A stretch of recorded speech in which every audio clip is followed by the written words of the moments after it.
Hello friends, Bajrang academy में आपका बहुत बहुत स्वागत है। जैसा कि आप जानते हैं, हम मध्य प्रदेश का भूगोल पढ़ रहे थे और मध्य प्रदेश के भूगोल में हमने मध्य प्रदेश की पर्वत श्रृंखलाएं पढ़ ली थी और आज हम पढ़ने जा रहे हैं मध्य प्रदेश की भूगर्भिक संरचना। तो चलिए फ्रेंड्स पढ़ते हैं। भूगर्भिक संरचना की अगर बात करें तो आर्कियन, धारवाड़, कडप्पा, विंध्यान, गोंडवाना, दक्कन ट्रैप और टर्शियस इतने भागों में इसको विभक्त किया गया है। और जैसा कि आप ये मैप में देख सकते हैं, जिसका डिटेल हम नीचे पढ़ेंगे। तो सबसे पहली जो चट्टान पढ़ेंगे वो आर्कियन चट्टान पढ़ेंगे। अब आर्कियन चट्टान की अगर बात करें तो यह सबसे प्राचीन चट्टान है। इन चट्टानों का निर्माण प्री कैम्बियन काल में हुआ है। अग्नि चट्टानों के रूपांतरण के कारण इनमें नीस एवं शिस्ट का निर्माण हुआ है। बुंदेलखंड नीस सबसे पुरानी नीस है। यह बुंदेलखंड के पठार, मतलब ये जो आर्कियन चट्टान है, यह बुंदेलखंड के पठार विशेषतः टीकमगढ़, निवाड़ी, पूर्वी दतिया, पूर्वी शिवपुरी में पाई जाती है।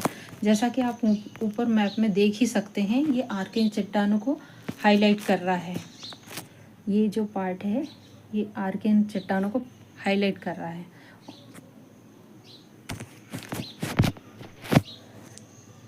इसमें जीवाश्म का अभाव पाया जाता है। यह अत्यधिक प्राचीनतम चट्टान है। यहाँ याद रखने लायक बात जो है वो ये है कि यह जीवाश्म का इसमें अभाव होता है। कौन सी चट्टान में? अगर हम बात करें तो आर्कियन चट्टान में जीवाश्म का क्या होता है? अभाव होता है। अब आगे चलते हैं। नंबर दूसरे पे धारवाड़ चट्टान आती है। जैसा कि आप देख सकते हैं, ये इस तरह की दिखती है धारवाड़ चट्टान, और ये ऊपर शिस्ट और नीस के रूप में आर्कियन चट्टान। धारवाड़ चट्टान को अगर देखें तो आर्कियन चट्टानों के अपवर्तन व निक्षेपण के फलस्वरूप धारवाड़ चट्टानों का निर्माण हुआ है। अत्यधिक रूपांतरित होने के कारण इसमें जीवाश्म का अभाव रहता है।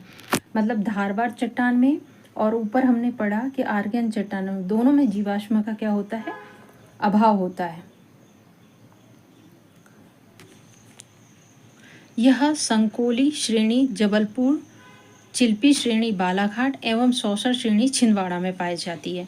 मतलब कि धारवाड़ चट्टान जो है वह जबलपुर, बालाघाट और छिंदवाड़ा में पाई जाती है। इनमें प्रमुख खनिज जो होता है वह मैग्नीज पाया जाता है। इसका नामकरण कर्नाटक के गांव धारवाड़ के नाम पर हुआ है। सर्वाधिक खनिज पाए जाने के कारण इन चट्टानों को समृद्ध चट्टान भी कहा जाता है। मतलब सबसे ज़्यादा जो खनिज मिलते हैं वो इसी चट्टान में मिलते हैं। किसमें? धारवाड़ चट्टान में। चलिए आगे देखते हैं। कडप्पा चट्टानों की अगर बात करें तो कडप्पा क्रम की चट्टान का निर्माण धारवाड़ क्रम की चट्टानों के अपवर्तन व निक्षेपण से हुआ है। मतलब इनका निर्माण जो हुआ है, हमने जो ऊपर पढ़ी धारवाड़ चट्टान, उससे इनका निर्माण हुआ है। यह बिजावर श्रेणी, पन्ना, सतना, छतरपुर व ग्वालियर श्रेणी में पाई जाती है। यह पन्ना, सतना और छतरपुर और ग्वालियर में पाई जाती है। इसमें प्रमुख खनिज हीरा पाया जाता है। इनका आंध्र प्रदेश के कडप्पा गांव के नाम पर नामकरण हुआ है।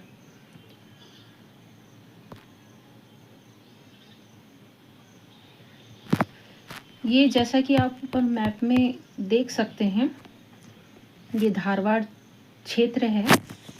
ये यहाँ पर आप देख ही रहे हैं, ये धारवाड़ क्षेत्र है जिसे हमने अभी पढ़ा, और इसे भी हम पढ़ चुके हैं, आर्कियन।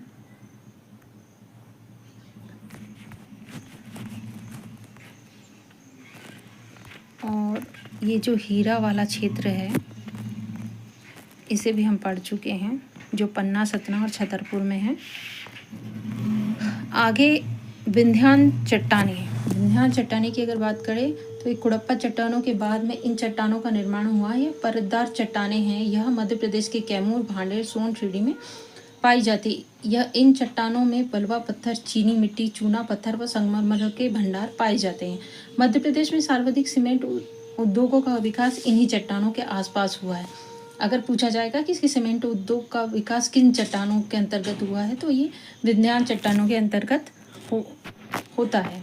अब दक्कन ट्रैप की चट्टानें अगर पढ़े तो क्रिटेशियस युग में ज्वालामुखी क्रियाएं हुई, जिसके फलस्वरूप दक्कन ट्रैप चट्टानों का निर्माण हुआ। इन चट्टानों में बॉक्साइट्स, स्फटिक एवं डोलोमाइट अपरदन से काली मृदा का निर्माण हुआ है। इन्हें बेसाल्ट चट्टानें भी कहा जाता है। यह पश्चिमी मध्य प्रदेश मालवा में पाई जाती है। कहाँ पाई जाती है? पश्चिमी मध्य प्रदेश जो मालवा का एरिया है उसमें ये दक्कन ट्रैप की चट्टानें पाई जाती है। गोंडवाना चट्टानों की अगर बात करें तो गोंडवाना क्रम की चट्टान ऊपरी कार्बोनिफेरस युग से लेकर जुरैसिक युग तक इन चट्टानों का निर्माण अधिक हुआ है। यह पेज घाटी, सोन घाटी, जबलपुर व बघेलखंड में पाई जाती है। कोयला गोंडवाना चट्टानों में पाया जाता है। अगर कोयला की बात करें कि पूछा जाए कि कोयला कहाँ पाया जाता है तो ये गोंडवाना चट्टानों में पाया जाता है। टर्शियस चट्टानें यह सबसे नवीन चट्टानें हैं। यह प्राय नदी घाटी में, विशेषतः नर्मदा व सोन घाटी में ये टर्शियस चट्टानें पाई जाती हैं। जैसा कि आप ऊपर मैप में एक बार देख लें कि कौन सी चट्टानें कहाँ पर हैं। मध्य प्रदेश की भूवैज्ञानिक संरचना के युग और प्रमुख शैल समूह पर अगर हम एक नज़र डालते हैं तो यहाँ पर कुछ युग और शैल समूह दिए गए। जैसे नवीन युग की अगर बात करें तो एलुवियम है, और प्लीस्टोसीन युग की बात करें तो पुरातन एलुविलियम तथा लेटराइट है। लोअर इओसिन अपर क्रिस्टेशियस की बात करें तो दक्कन ट्रैप तथा अंतर ट्रैपियन है, और लोअर क्रिस्टेशियस मध्य ट्रिएसिक की बात करें तो ऊपरी गोंडवाना शैल समूह है। लोअर ट्रिएसिक अपर कार्बोनिफेरस की अगर बात करें तो ये लोअर गोंडवाना शैल समूह है। और अगर कैम्ब्रियन युग की बात करें तो इसमें अपर विंध्य शैल समूह है। लेट प्री कैम्ब्रियन की बात करें तो लोअर विंध्य शैल समूह है। और अर्ली प्री कैम्ब्रियन की बात करें तो धारवाड़ तथा तुल्य शैल समूह है। और आर्कियंस युग की बात करें तो ग्रेनाइट तथा नीस हैं। अगर महत्वपूर्ण तथ्य को देखें तो पन्ना के हीरे की खानें बिजावर श्रेणी में और कुछ अल्प मात्रा में अपर विंध्य श्रेणी में पाई जाती हैं। प्रदेश में आर्कियन युग की चट्टानों से संगमरमर प्राप्त किया जाता है। पन्ना जिले की भोगन नदी से हीरे प्राप्त होते हैं। मझगवा पन्ना, हिनौती पन्ना एवं कोटारिया सतना हीरे की खान है। गुड़प्पा शैल के ग्वालियर उपक्रम क्षेत्र के निचले भाग को पार और ऊपरी भाग को मोरार कहा जाता है।